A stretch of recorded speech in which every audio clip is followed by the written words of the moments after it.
Suivez tous les lundis, mercredis et vendredis votre émission Toc Toc. Toc Toc passe au crible les grands sujets de l'heure et développe des thématiques sur le plan social, politique, économique, sportif et culturel. En studio pour en débattre, des journalistes et des experts. Les diffusions la nuit à 22h30.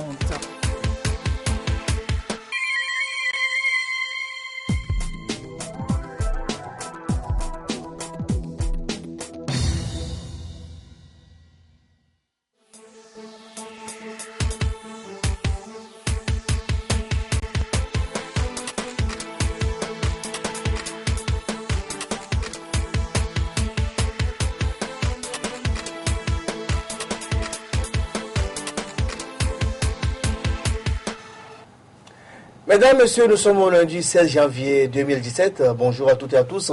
Bienvenue à l'émission Talk Talk. Ce matin, nous recevons des confrères, comme d'habitude, première comme pour nom, Ali Rouchakarel, le patron du journal Le Courrier de la République. Bonjour Ali Roux. Et bonjour mon cher ami Junior et bonjour à toutes les téléspectatrices et tous les téléspectateurs.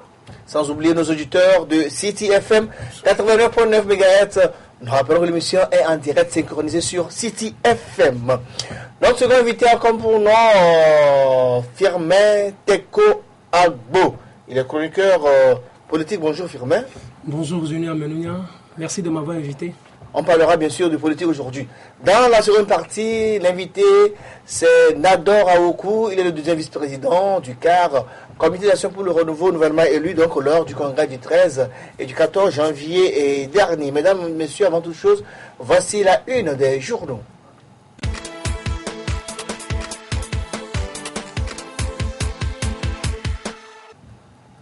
La une des journaux de ce lundi 16 janvier 2017, nous commençons par le quotidien privé Liberté.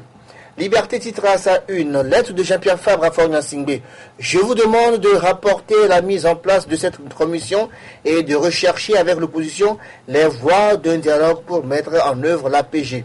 Le chef de file de l'opposition demande audience au chef de l'État. Incendie de la cathédrale, l'Église catholique rejette tacitement la piste de court-circuit. Accusé de viol, le pasteur Joseph Adjognon déposé vendredi à la prison civile de Lomé. Recette du budget, baisse de l'impôt sur les sociétés. IS, une dizaine de sociétés enregistrent les baisses conséquentes. Congrès extraordinaire du CAR, Maître Agboibor Yaovi reprend son bien.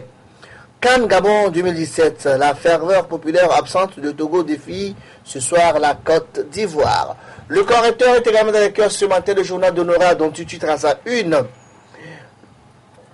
Suite de la disparition d'un chauffeur avec 65 millions de francs CFA, ahurissant règlement de compte sur fond de cynisme et de grave injustice à la BTCI.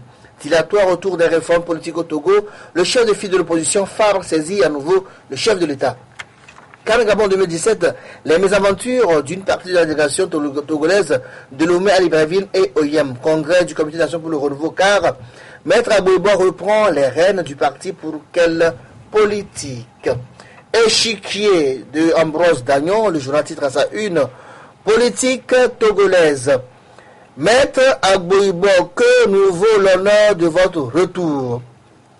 Réforme et décentralisation, une nouvelle coalition des partis de l'opposition voit le jour. National processus de réparation, le HCRUN accepte les 2 milliards de l'État, mais attend mieux. La symphonie écrit à sa une. Cannes Gabon 2017 Togo Côte d'Ivoire, les éperviers fin prêts pour enrhumer les éléphants ce soir.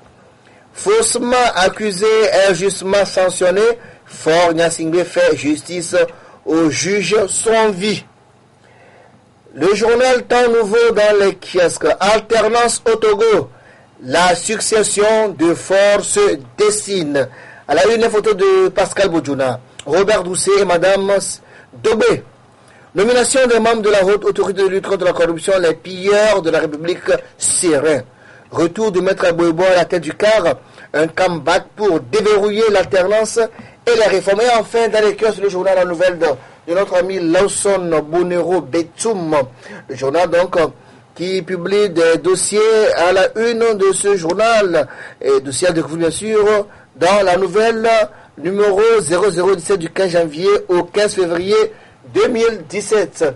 C'est fini pour la une des journaux de ce matin. Le jingle est derrière la première partie de l'émission.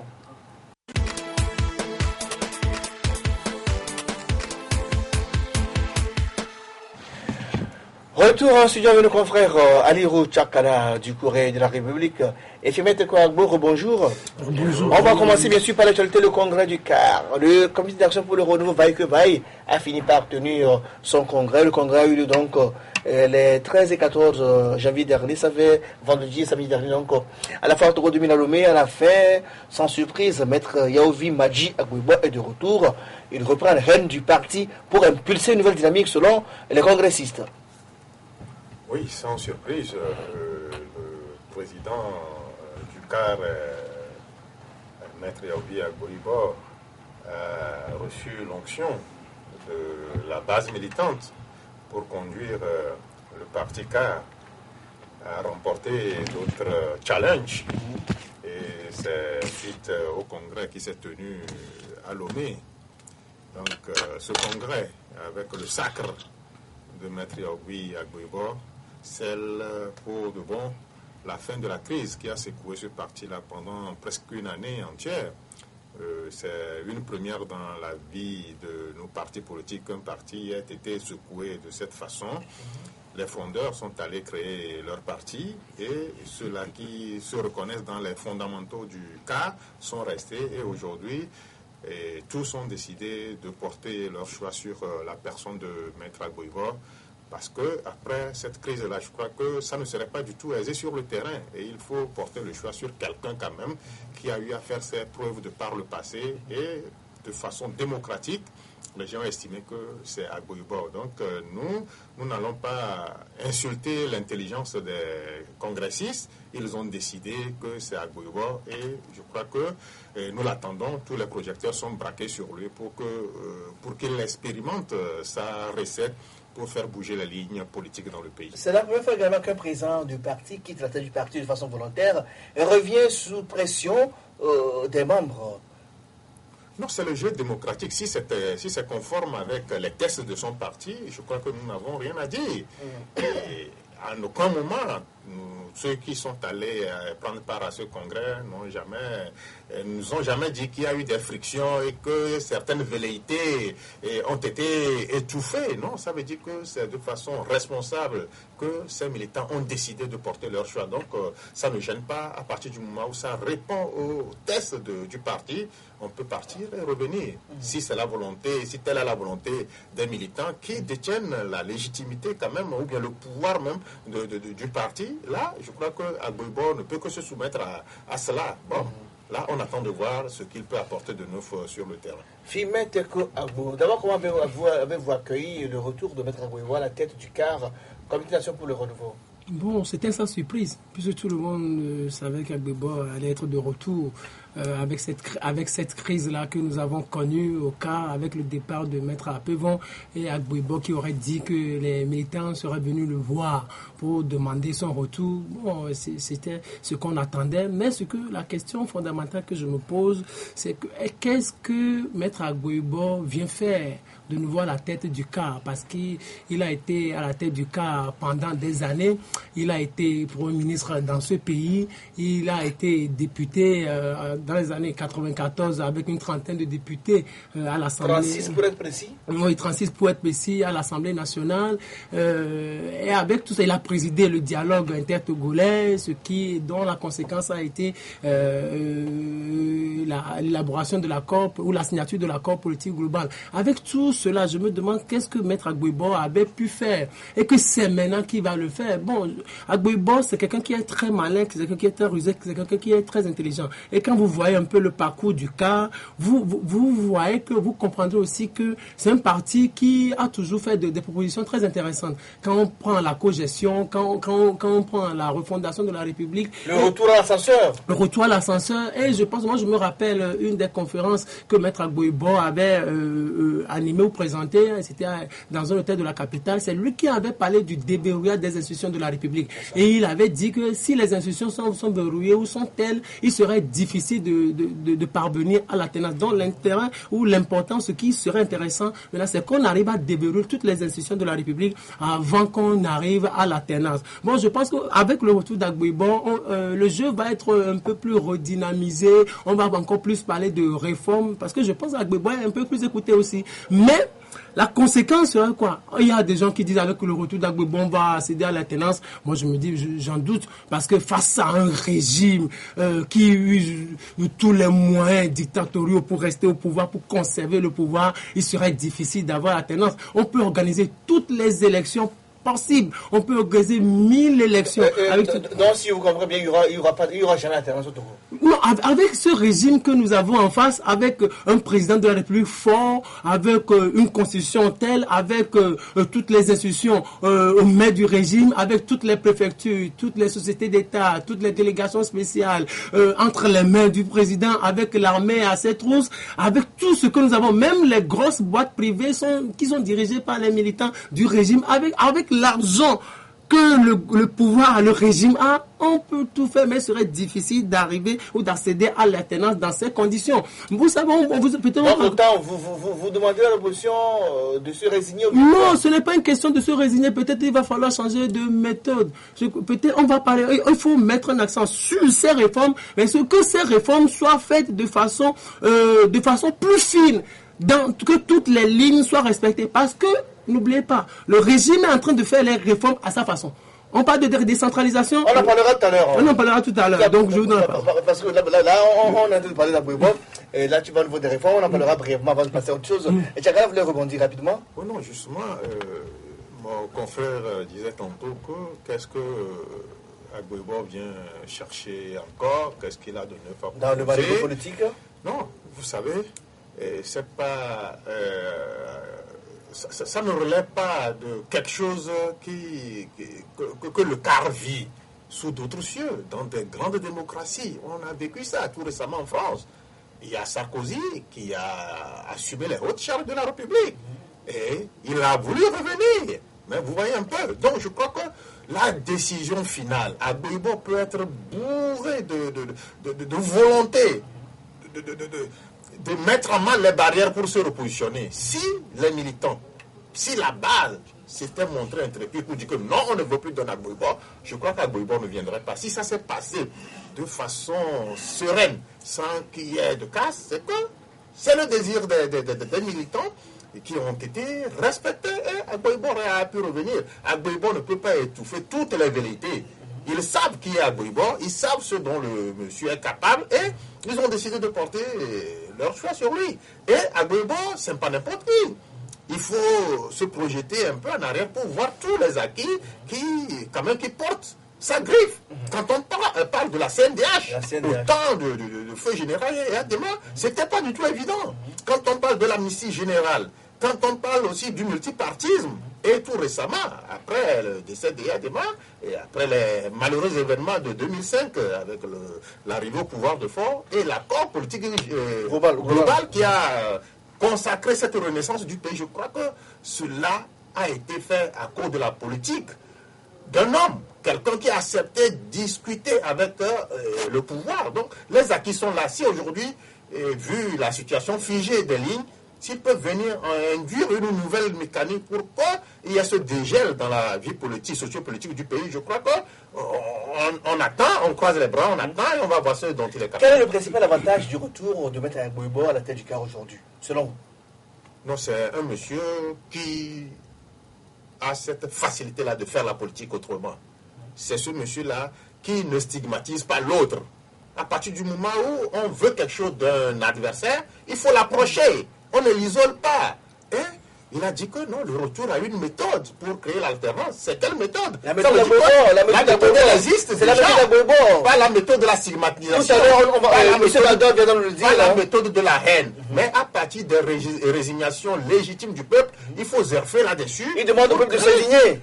On s'indigne, ça c'est tout à fait normal. Qu'un peuple qui ne se sent pas bien dans sa peau, un peuple qui qui n'arrive pas à trouver le strict minimum pour sa survie s'indigne. Mais à partir de cette indignation-là, il ne faudrait pas qu'on en fasse une fatalité.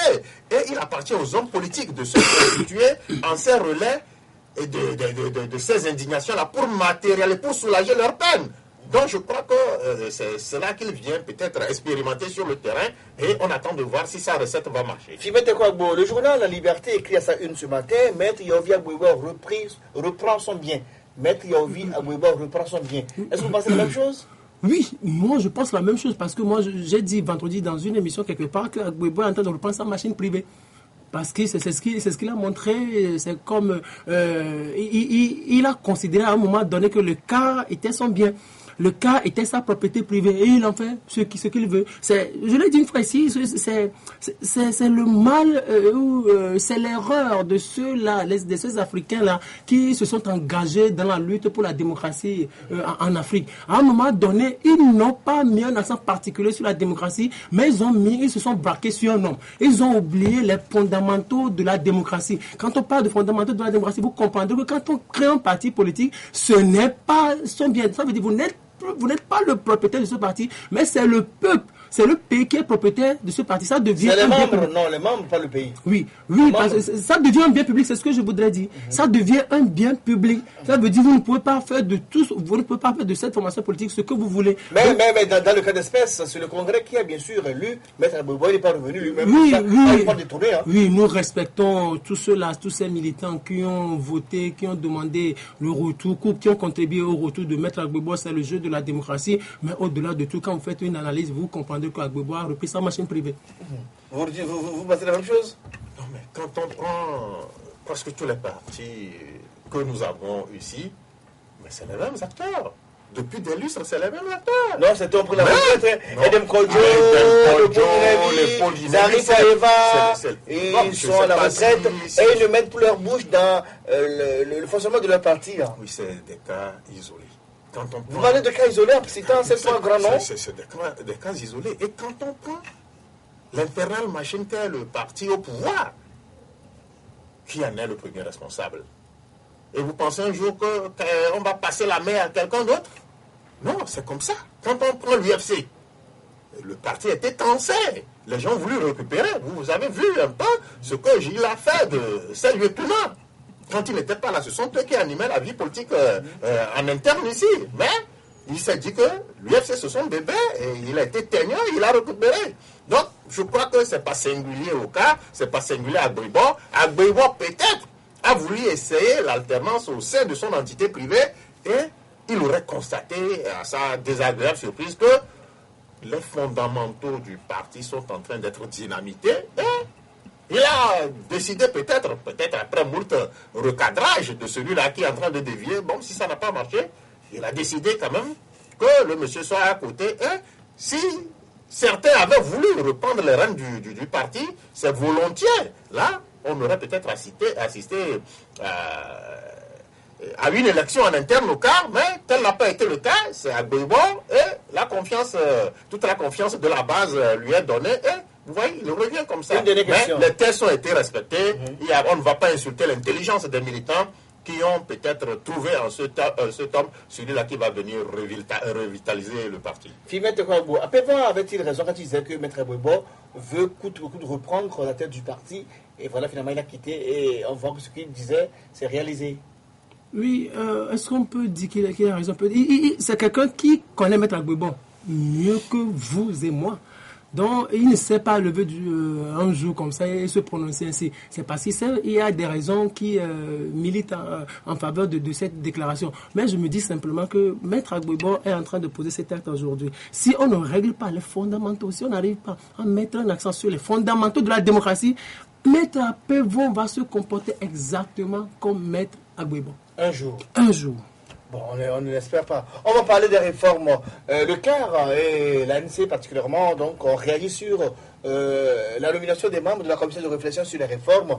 L'ANC dont le président Jean-Pierre Fabre donc, a adressé un courrier au chef de l'État le 13 janvier dernier en lui demandant de rapporter cette décision qui nomme les membres de la commission de réflexion. Et lors du congrès aussi, dans les résolutions du congrès du CAR, le CAR aussi n'est pas d'accord sur la constitution, mais la formation de cette commission de réforme. Le CAR dit il faut respecter l'esprit de l'accord politique global qui veut que les réformes se fassent de façon consensuelle. Tchakala Ligo. Je crois que les leaders, surtout ceux de l'opposition, sont comme rattrapés par leur turpitude.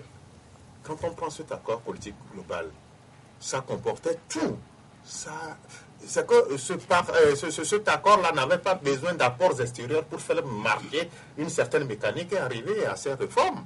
Mais vous voyez, entre-temps, les gens se sont même désolidarisés de l'accord qu'ils avaient eux-mêmes signé. Qui, par exemple? Non, il y a des partis. À l'époque, le seul... Un exemple? Non, il y a des partis qui se reconnaîtront dans mes propos. À l'époque, quand Agboebo se mettait à donner la voix, à parler de l'accord politique global, c'est comme si c'était un extraterrestre parce que les autres ne se retrouvaient pas dedans. Il a fredonné cela, mais il n'a pas été écouté. Mais aujourd'hui, curieusement, c'est les mêmes qui, entre-temps, s'étaient détournés de cet accord qui revient, qui sonnent la charge et ils reviennent sur cet accord. Mais que de temps perdu pendant tout ce temps-là, où on pouvait aller, où on disposait quand même de certains acquis sur lesquels on pouvait dérouler pour qu'on parvienne à ces réformes. Mais on a laissé la situation pourrir et après cet accord politique global, la classe politique togolaise s'était retrouvée plus d'une fois. Et elle n'arrivait pas à s'accorder sur le juste essentiel. Certains disaient qu'il faut frire, d'autres disaient qu'il faut cuire à l'eau, ainsi de suite. Donc, franchement, chacun essaie de tirer le drap vers soi. Et les lignes n'ont pas bougé. Et Fort avait déjà donné le temps par rapport à la couleur qu'il voudrait donner aux membres qui devraient opérer quand même ces réformes en Allemagne. Quand on lui avait... Sur la Deutsche Welle. Sur la Deutsche Welle. Il a dit que lui va confier cela à des universitaires et des intellectuels. Donc, ces membres-là, quand on prend un peu la composante, c'est vrai. Mais en confiant donc la question des réformes aux universitaires, aux intellectuels, le chef de l'État ne sort pas du cadre de l'APG? Oui, il sort du cadre de l'APG, mais c'est par dépit. À partir du moment où les politiques qui étaient censés faire avancer la machine se retraitent, se revivent sur certaines petites considérations, bon, il fallait faire aller. Mais je crois que ces membres-là, qui ont été nommés pour constituer la commission des réformes, ils vont faire un travail. L'histoire les regarde, nous les regardons. Mais... Donc ils ne vont pas... Non, je crois que les acteurs politiques de tous les bords, quand même, auront un droit de regard par rapport à la mouture finale. Mais la PG demande que les réformes se fassent de façon consensuelle et que c'est toutes les parties signataires qui doivent se réunir, se regrouper, se revoir pour essayer de déterminer quelles réformes opérer, comment et quand. Ça fait plus de 10 ans. Ça fait plus de 10 ans. 2006, 2017, ça fait bientôt. En août, on sera à la 11e année.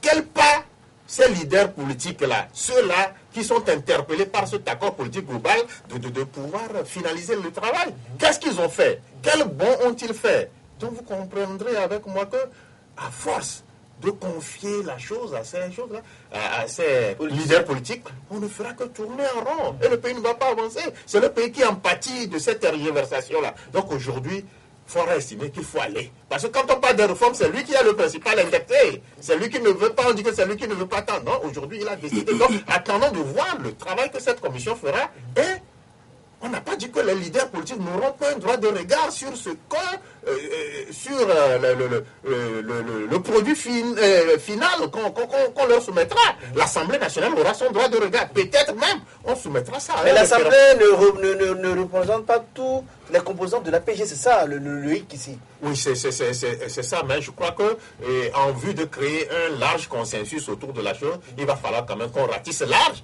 Parce que depuis 11 ans, il y a une certaine recomposition quand même du paysage politique. Les partis qui ont signé tout cet accord-là ne sont pas forcément là. Quand on parle du PDR, le PDR n'existe pratiquement pas. Quand on parle il est toujours représenté à la CENI, donc il existe toujours. Hein. Je crois que pour créer ce dégel-là, il va falloir quand même qu'on fasse recours à d'autres partis quand même qui auront leur mot à dire sur cette réforme.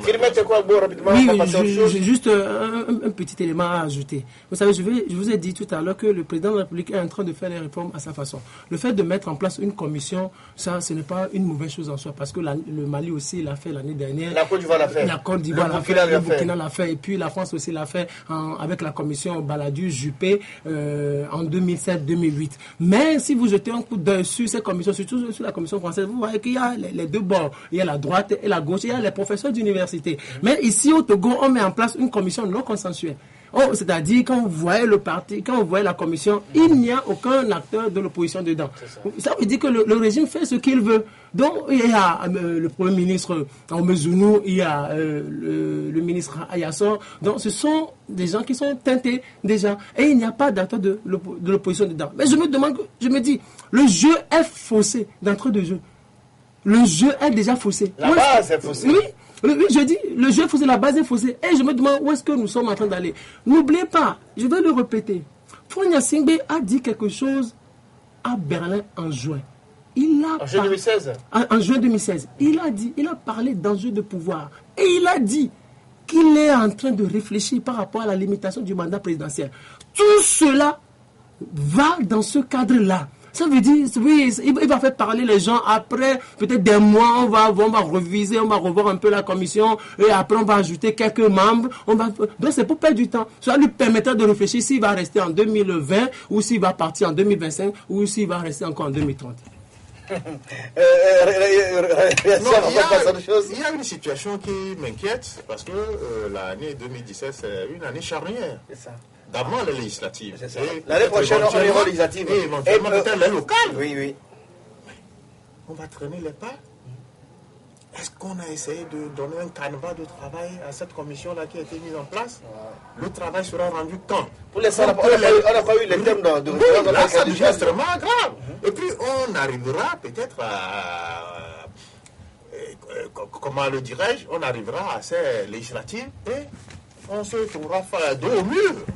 Là, je crois qu'il faut faire bouger les lignes. Si certains estiment que la base a été faussée, qu'il faut peut-être saupoudrer cette nouvelle commission avec des acteurs politiques, ce n'est pas encore tard. On peut refaire la chose après en leur assignant une mission bien précise. Qu'on leur donne un temps, le temps de rendre la copie et le temps de travail aussi pour avoir quelque chose de final qui puisse avoir l'assentiment de tous les acteurs politiques. Sinon, je crois que ça restera figé et on a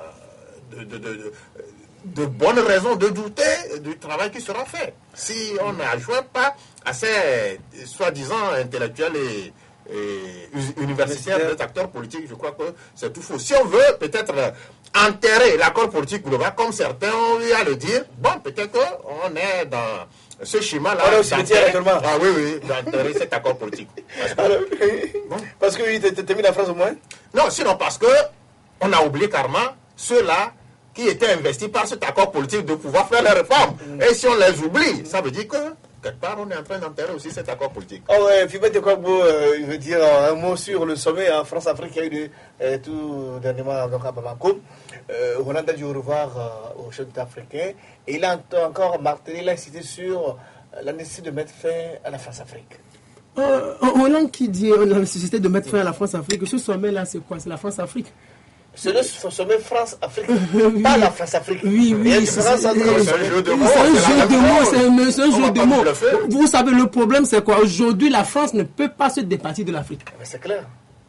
L'Afrique non plus ne peut. C'est vice-versa. C'est vice-versa. C'est vice-versa parce qu'aujourd'hui, la France, politiquement, sur le plan politique, la France fait et défait toujours les chefs d'État. Quand vous voyez ce qui s'est passé... Ou en France ou je dis la France. Il fait et défait les chefs d'État en Afrique. Ok. En Afrique. Quand vous voyez ce qui s'est passé au Burkina Faso, oui, les gens vont dire que c'est la rue. Mais écoutez, Blaise est tombé le 7 octobre depuis. le 7 octobre 2014, François Hollande lui avait envoyé une lettre. Et cette lettre comprenait 3 parties. La première partie, François Hollande lui disait merci, monsieur Compaoré, pour tout ce que vous avez fait pour la région ouest africaine et pour la France. La deuxième partie lui proposait un poste de médiateur international. Et la troisième partie lui disait si révision constitutionnelle il doit y en avoir, que cela se fasse de façon consensuelle. Ça veut dire la France, la personne était toujours au pouvoir. Il n'y avait aucune revendication. Ça veut dire la France le lâchait. Donc la France lui retirait sa confiance. Lui retirait sa confiance. Et c'est ce qui a favorisé sa chute le 31 octobre 2014. Quand vous voyez par exemple la Centrafrique avec Michel Djotodia, moi je me rappelle que François Hollande au palais de l'Élysée avait accordé une interview spéciale à 2 journalistes. Et il disait, nous n'allons pas laisser Michel Djotodia rester au pouvoir jusqu'en 2015. Et ils ont tenu parole. Quand vous voyez la Côte d'Ivoire avec Ouattara, mais c'est la France qui a délogé Gbagbo et a installé Ouattara. Parce qu'à la veille de l'arrestation de Gbagbo, Ouattara a appelé Sarkozy, monsieur le président, faites quelque chose. Et Sarkozy a fait ce quelque chose. Je dis que politiquement, la France fait et défait toujours les chefs d'État. Sur le plan... Pas forcément, pas toujours, quelques fois. Il peut y avoir quelques exceptions aussi. Oui. Sur le plan économique, je voudrais dire, François Hollande a promis quelque chose. Quand vous voyez l'aide publique au développement, cela s'élève à 124 milliards de dollars par an. Et la France prend 20 à 21 milliards. Et François Hollande a dit, ici au Mali, que cela va être révisé de 15%. Et quand vous voyez aussi le plan social, le plan militaire, c'est ce que j'allais dire, vous voyez que la France est aujourd'hui présente en Afrique.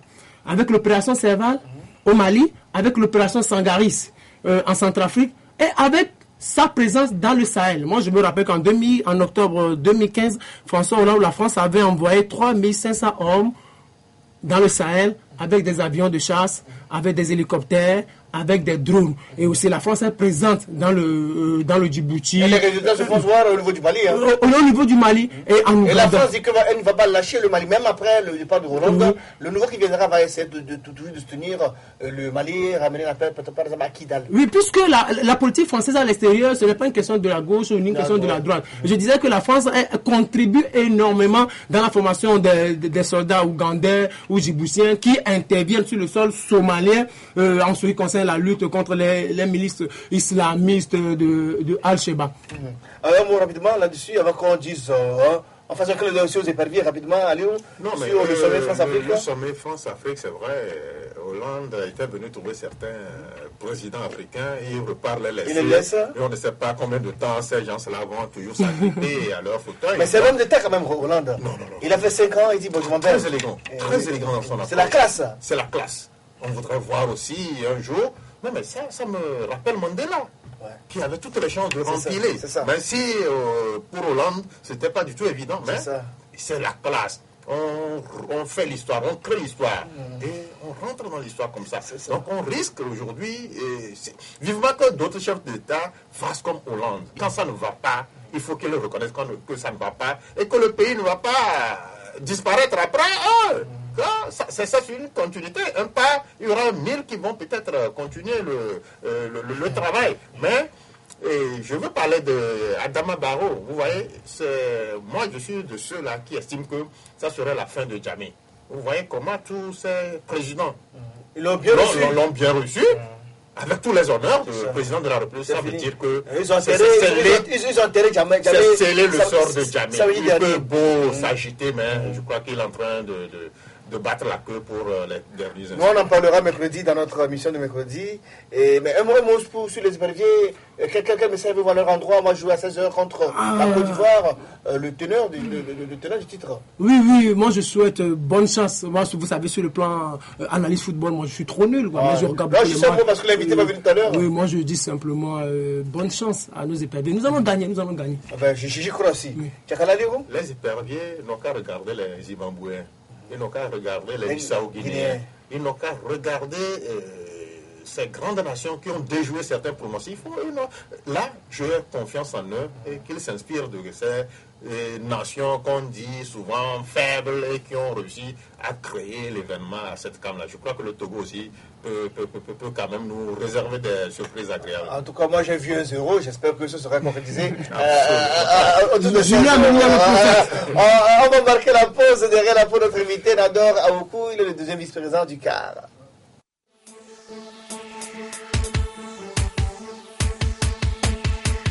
Suivez tous les lundis, mercredis et vendredis votre émission Toc Toc. Toc Toc passe au crible les grands sujets de l'heure et développe des thématiques sur le plan social, politique, économique, sportif et culturel. En studio pour en débattre, des journalistes et des experts. Rediffusion la nuit avant 2h30.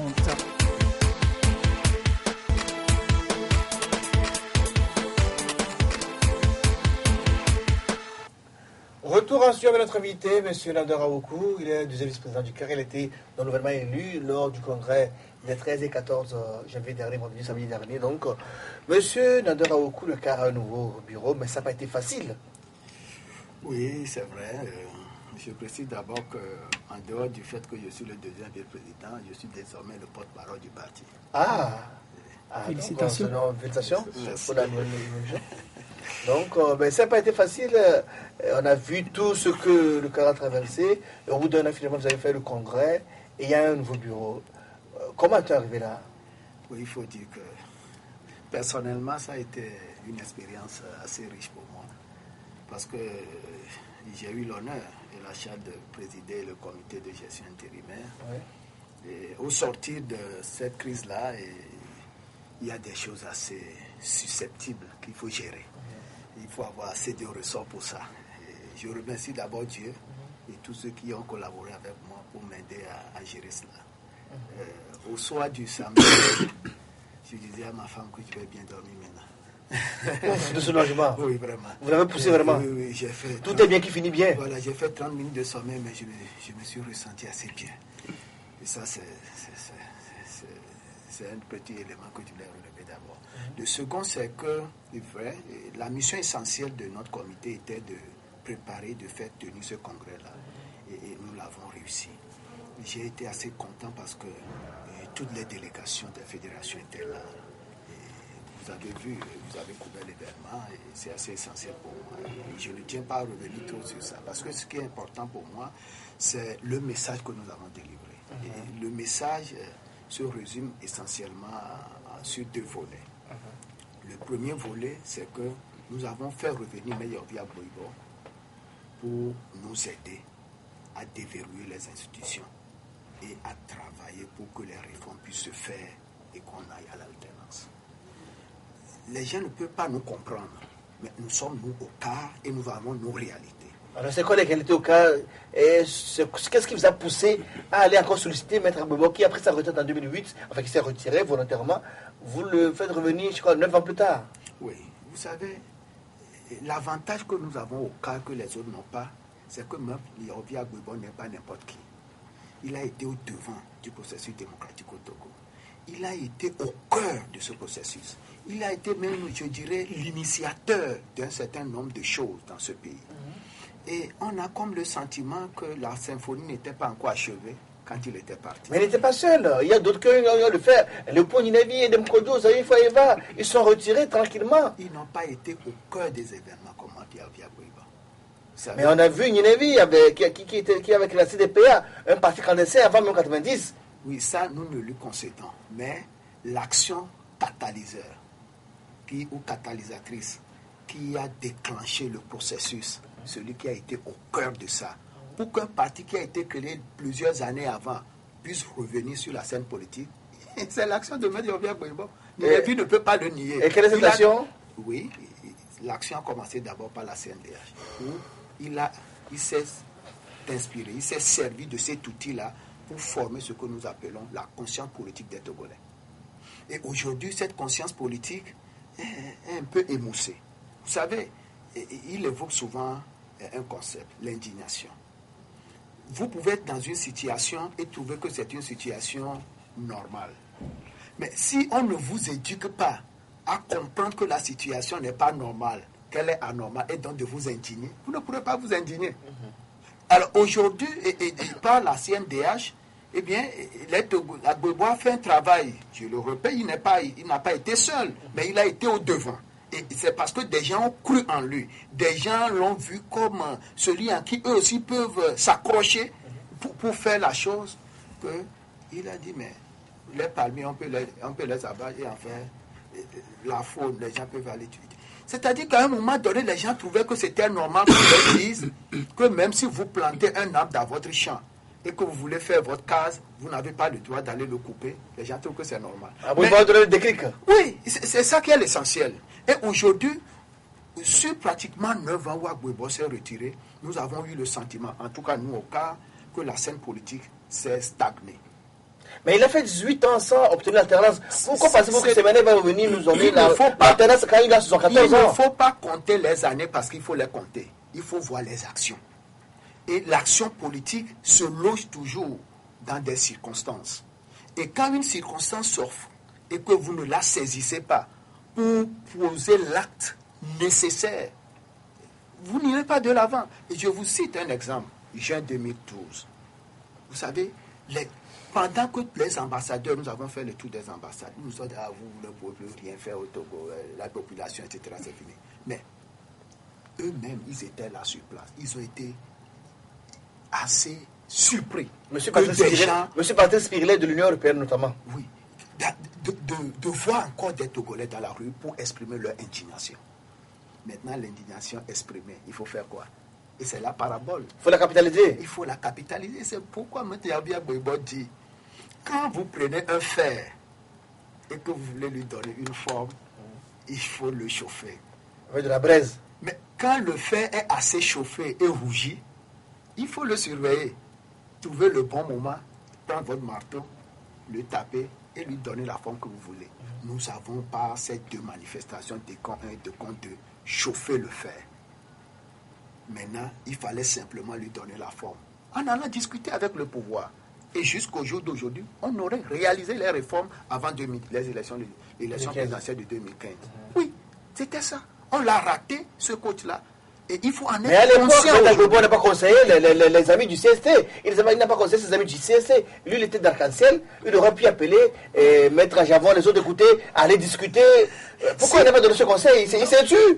Peut-être que il y a des choses que vous ne savez pas. C'est peut-être ça qui a motivé même la création de l'Arc-en-Ciel. Parce que l'Arc-en-Ciel devait être une autre alternative pour mettre en application le schéma que nous venons de peindre. Et c'est assez important. On n'a pas pu le faire. Mais je crois qu'il faut laisser le passé au passé. Ouais, et revenons au présent. Et c'est pour ça que M. Agbagbo, en arrivant, il vient avec toute sa science, tout son art. Et nous, on est autour de lui. Vous savez, il y a des choses que nous ne pouvons plus demander à M. Agbagbo aujourd'hui, mais que nous pouvons faire. Mais il y a aussi des choses sur lesquelles il n'y a que lui qui puisse agir. Il a un nom, il a un passé, il a un carnet d'adresses assez riche. Il peut demander à des gens. Moi, je crois que les choses dans lesquelles Agbagbo a trempé dans ce pays, en termes de négociation, d'accords, etc., le pouvoir le sait. Hein? Et nous, aujourd'hui, moi, on adore. Dans ce processus, ça fait plus de 26 ans. Mais il y a des choses, quand je rencontre le président Fort, que je lui dis, il va dire, mais ce jeune-là, il dit quoi, qu'est-ce qu'il sait? Mais il y a des choses, quand Agbagbo rencontre Fort, il lui dit, mais cette affaire-là, nous l'avions commencé comme ça. Nous avions voulu que ça se passe comme ceci, comme cela. Faites-le comme ça, sinon, vous verrez le déclic. Il y a des bouches qui sont des bouches assez autorisées qui doivent parler. On en a besoin. Mais on pourquoi il n'a pas fait le Premier ministre? Non, vous savez, il y a des charges qu'on vous confie et que vous devez jouer à des moments donnés, d'une façon donnée. Nous avons signé l'accord. Moi, j'ai été à ses côtés. J'étais son porte-parole à l'époque, lors des discussions de 2006. Et j'ai fait tout le tour de Ouaga, tout ça. Je suis au parfum de tout. Je vous assure que quand on est arrivé à Ouaga, le soir là où on nous a remis le document là, le projet d'accord politique global, on était dans la chambre de Maître Hegbo, Agbagbo, il s'est écoulé. Il dit, mais comment est-ce que l'accord politique de Bas de Lomé s'est transformé comme ça? Et sur le champ, il a appelé Blaise. Blaise nous a accordé une audience, la nuit là. Vous savez ce que Blaise a dit? Il dit, toute l'Afrique, tout le monde entier sait que vous avez fait un travail excellent. Mais vos amis disent qu'ils n'en veulent pas. Si vous voulez vous en tenir à ça et que les gens refusent de signer, on dira que c'est vous qui faites blocage. Si c'est ça que les gens veulent, signez vous aussi. C'est assez fort. Ça, c'est devant moi. Blaise l'a dit. Et c'est pour ça que Maître Agbebo, de retour à Lomé, nous a dit à une de nos réunions, et ça, il ne cesse de le répéter, un accord politique, même quand il est mauvais, et que tout le monde accepte de le signer, il devient bon. Mais à condition que tous les signataires acceptent de l'appliquer. Et le tort que nous avons fait à notre pays, c'est qu'un des acteurs, pas des moindres, a refusé d'honorer sa signature. Et c'est ça qui nous a l'UFC. Et donc, parce que l'UFC a refusé de prendre part au gouvernement de 2016, que du coup, l'accord est tombé à l'eau jusqu'aujourd'hui. Vous savez, vous ne pouvez pas, en matière politique, exclure des gens ou accepter que des gens s'excluent. Non, nous sommes dans une république. Et quand on parle de la république, on parle d'affaires communes. Et quand c'est commun, vous devez la gérer de façon commune. Et quand il y a une main qui n'est pas là-dedans, il y aura toujours des ratés. Une seule main sur 100. Je vous assure, vous pouvez la trouver aussi minable. Mais c'est ça la réalité politique. Et c'est pour ça que la lutte dans laquelle nous nous engageons, le retour de Maître Yaobi Agbebo doit nous permettre, en tout cas au CAR et à toute la classe politique de l'opposition, de faire en sorte que nous puissions aller ensemble et obtenir les réformes que nous voulons. Mais là aussi, aller ensemble ne signifie pas qu'il faut aller s'incruster dans un regroupement politique, non. Chacun réfléchira en fonction de son idéologie politique. Mais quand nous verrons devant nous des actions nécessaires à mener dans l'intérêt du peuple, il faut faire des alliances circonstancielles pour pouvoir obtenir du pouvoir ce que le peuple recherche. Parce qu'il n'y a que nous qui sommes des acteurs politiques. Le peuple ne peut rien. Le peuple ne peut rien, mais il veut beaucoup de choses, mais ne peut rien par lui-même. Et nous qui nous sommes donné la tâche d'agir en son nom, nous devons être au même moment à son écoute, mais arriver à trouver l'art nécessaire pour traduire dans les faits les préoccupations que le peuple exprime. Et c'est pour ça que la parabole du fer réchauffé et du marteau qu'on doit lui mettre dessus est assez important pour nous. Dans les jours à venir, nous trouverons l'occasion de le marteler, de le répéter, pour que des gens sachent que la politique est quelque chose d'essentiel. Elle ne peut pas se faire avec la haine, mais elle peut se faire en exprimant son indignation. Mais la haine est quelque chose d'assez négatif. Et le haineux ne dort pas bien. Lui-même, il se fait du tort. Et c'est pour ça que nous devons faire en sorte que, en voyant l'adversaire devant, nous ne nourrissions pas de sentiments de haine à son endroit, mais de sentiments de compréhension. Parce que ceux qui sont au pouvoir, qui ne veulent pas partir, ils savent eux aussi ils savent ce qu'ils font, n'est-ce pas? Ils ont des craintes, ils veulent des garanties. Et nous ne pouvons pas leur dire aujourd'hui, comme on l'a dit hier aux Blancs, allez chez vous. Ceux qui sont au pouvoir, ils sont chez eux. Quand on ne peut même pas les chasser. Mais ils passeront simplement la main. Ils doivent rester dans le pays et voir comment les nouveaux dirigeants vont gérer le pays. Voilà. Oui, monsieur le deuxième vice-président, vous avez eu une mission très délicate. C'est de conduire le parti qui a connu des moments de turbulence à ces assises qui ont finalement eu lieu les 13 et 14 derniers. Votre sentiment, c'est un sentiment de satisfaction. Et si on vous demandait quelles sont les premières préoccupations qui doivent être celles du CAR? Vous parlez de déverrouiller les institutions, vous parlez ça, c'est au niveau national. Mais au sein de l'entité CAR, quelles sont les mesures urgentes? Parce que cette crise que vous avez connue quand même a laissé des séquelles. Il faut commencer par quoi au sein de votre entité d'abord? Non, ça c'est, comme vous le dites, c'est une préoccupation interne. Mais prenant le premier volet de votre intervention, et je crois que c'est un sentiment de joie. Je l'ai exprimé à l'entame de cette émission. J'ai été assez heureux le samedi dernier. Mais j'avoue aussi que... Mais en tout temps, vous avez tendu la main qui a été refusée. Qu'est-ce que vous avez ressenti? Non, je l'ai exprimé en son temps. Ça a été un regret pour moi, parce que mon grand frère n'a pas compris tellement le jeu qu'on faisait. Et moi, je ne voudrais plus revenir là-dessus. Et c'est pour ça que je dis que ce que les présidents fédéraux ont voulu, nous l'avons fait. Et ils nous ont exprimé la dernière fois leur satisfaction. Et c'est ça qui est bon pour nous. Maintenant, à l'interne, maintenant que nous sortons d'un congrès, habituellement, le bureau national est élu, le comité directeur, etc. Nous allons reprocéder à la mise en place de nos structures, notamment les fédérations, les districts, les zones, les sessions. On va renouveler les structures du sommet jusqu'à la base. Une fois que ces structures sont renouvelées, nous allons nous mettre en ordre de bataille pour les échéances à venir. Et c'est pour ça que ce congrès est le bienvenu. Nous avons regretté qu'il ne soit pas tenu un peu plus tôt, mais nous disons que c'est Dieu qui fait ces choses. Et c'est pour ça qu'à l'interne, ce sont ces préoccupations-là. Et ça, nous ne le mettrons pas devant l'opinion, mais nous le ferons à l'interne pour que ça nous permette de mettre la machine en marche. Quels seront à présent les rapports du CAR avec les autres partis? Non, le CAR entretiendra son rapport traditionnel avec les autres formations politiques.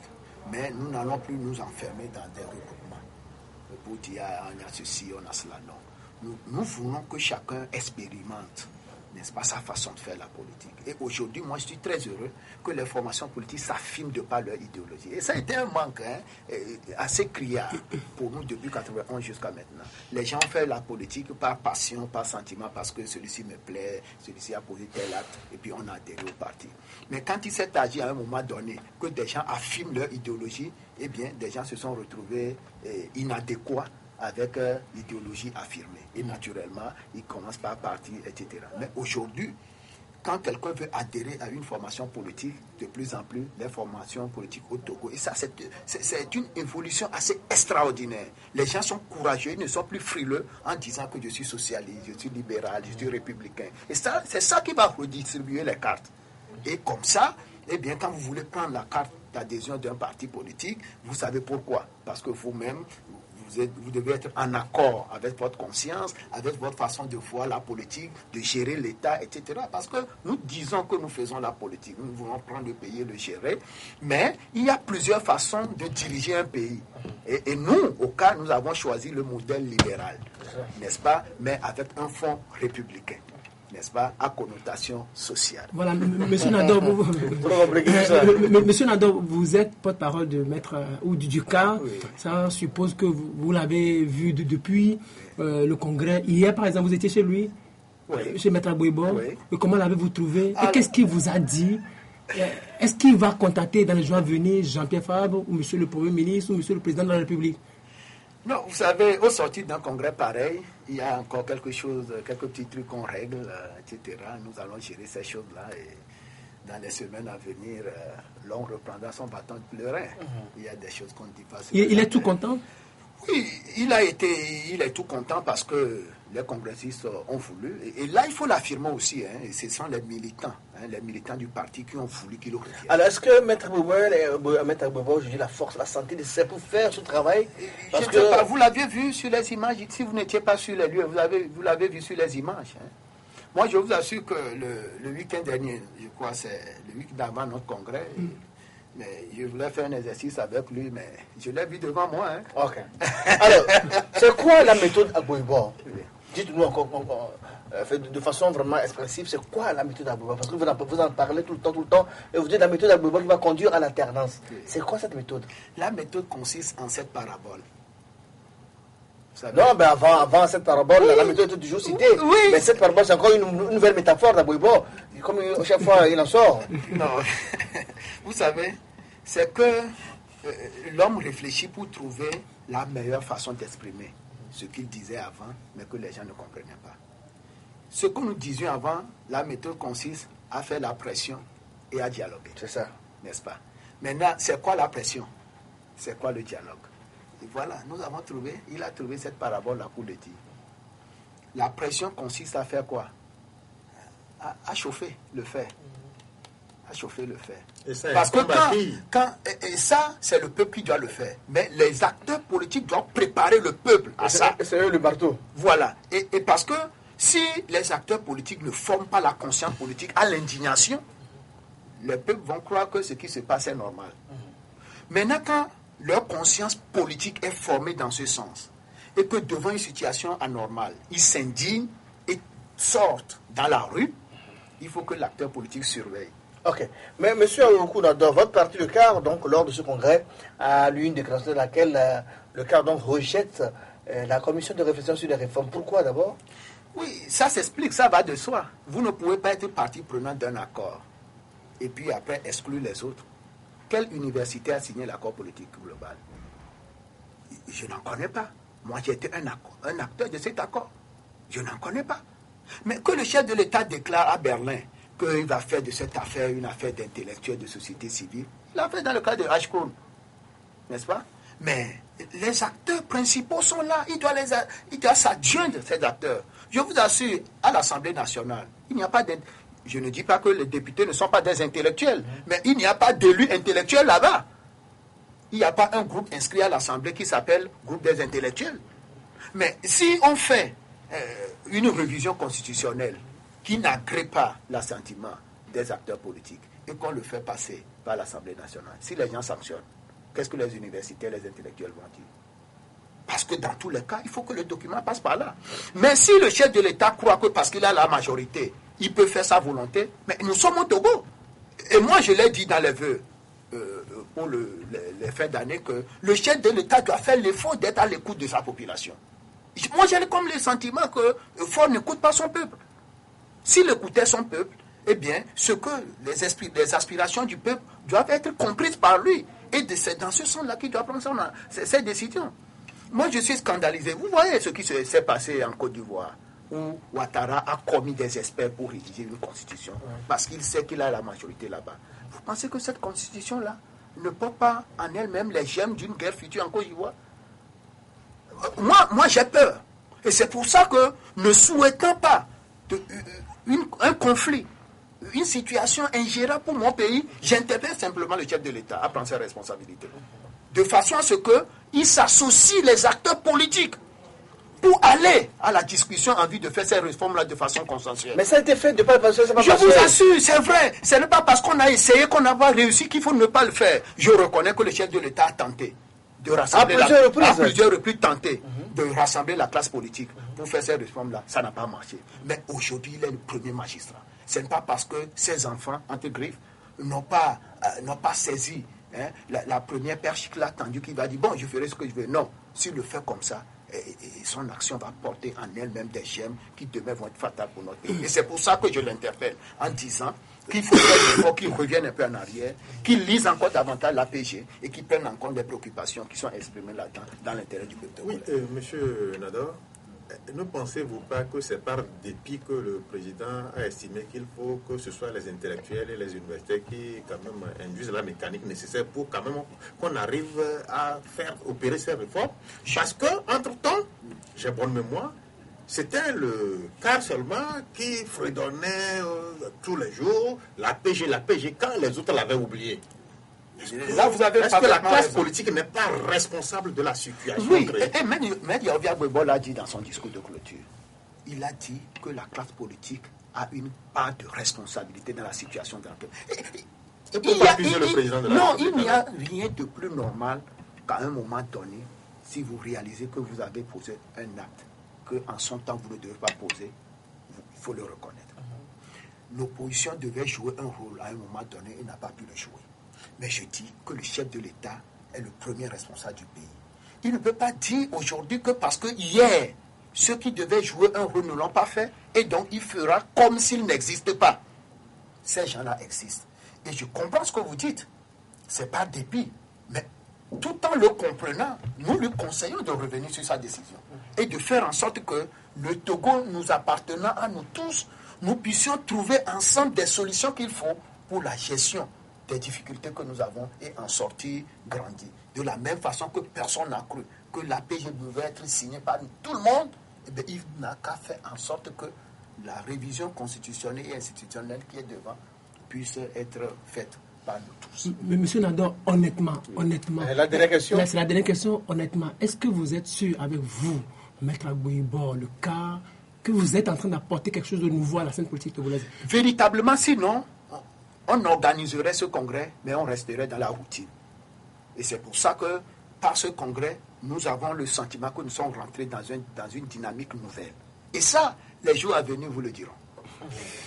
Monsieur Nandor Aoukou, cette émission tire à sa fin, le mot de fin vous revient. Oui, je voudrais d'abord vous remercier parce que je me rappelle, ça fait quelques années que je suis passé dans une émission ici pendant que Gbagbo était au pouvoir. J'ai dit des choses ici que les gens n'avaient pas compris. Mais après, bon, des amis m'ont appelé pour dire ah, tu étais visionnaire. Bon, ça c'est ça dit en passant. Mais aujourd'hui, je voudrais vous remercier pour nous avoir conviés à cette émission. Je crois que désormais, je viendrai de temps en temps.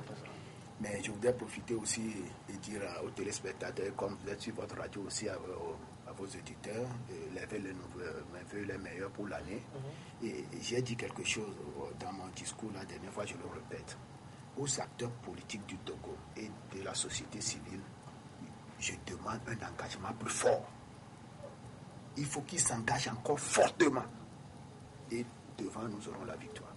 Merci, M. Nandor Aoukou. Je rappelle qu'il est le deuxième vice-président du CAR. Comité d'action pour le renouveau. Merci à Aliro Tchakala du journal Le Courrier de la République. Merci à toi aussi. Firmin Teko Abouamena, monsieur, merci à vous tous. Cette émission s'achève ainsi. Bonne chance aux éperviers. Vos prières vous accompagnent. Rendez-vous mercredi pour un nouveau numéro.